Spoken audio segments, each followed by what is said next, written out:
So I'll be in Germany in June, and obviously when I'm there, I'm gonna have an apple strudel. If you don't know, that's the thing they were eating in Inglourious Bastards.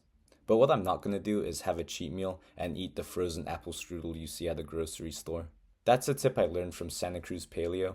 He just mentioned that if you're gonna eat something bad, at least do it from somewhere like a local bakery or somewhere that produces high quality things, and not something like a mass produced thing you'll find at the grocery store. He actually gives a lot of really good advice when it comes to diet and health, so I'll definitely check him out. But in this video, I'm just going to share some advice I learned surrounding the topic of cheat meals. Another really useful thing when it comes to cheat meals is something I learned from the YouTuber Hamza.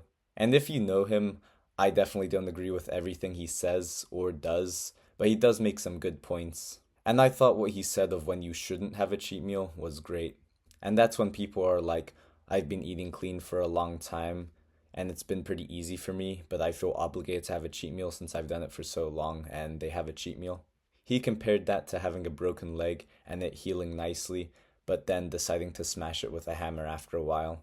Obviously, that's a pretty extreme analogy, but the concept is still true.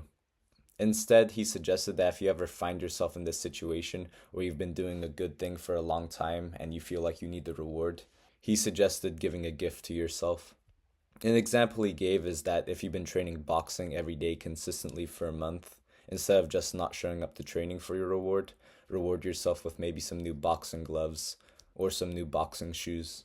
So let's say you've been eating clean for a long time and you feel like you deserve something. Instead of just having a cheat meal, instead you could get a new cast iron pan, or instead of buying the bulk ground beef like you usually do, get a nice steak, or buy yourself some steak seasoning you wouldn't normally get.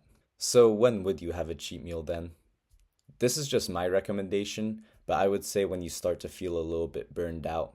If you've been training for a while, you know this feeling, and I definitely feel this way right now.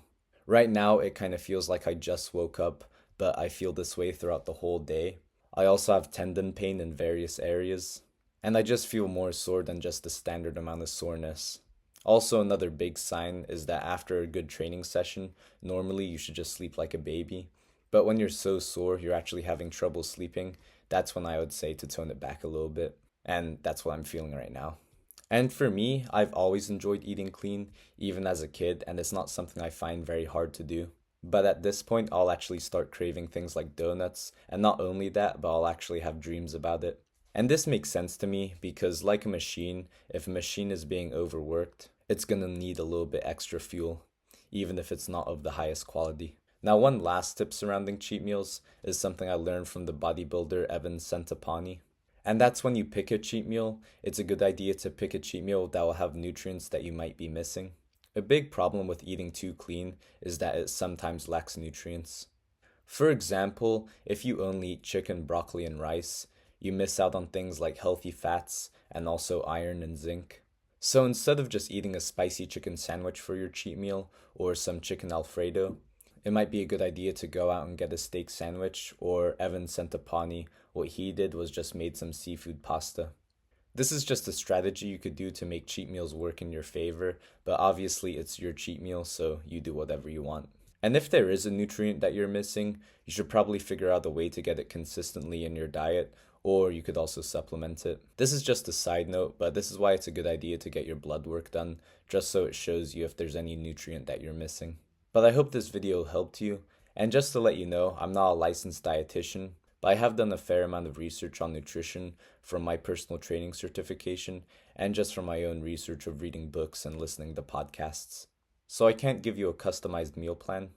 But if you want any basic nutrition guidelines, just ask me in the comment section below. And if you're new to this channel, my goal is to help you with your fitness and martial arts goals, so if you think this channel will help you, make sure to subscribe. Also, here's another video you might find helpful. And I listed some other resources when it comes to nutrition in the description below, so check that out if you're interested.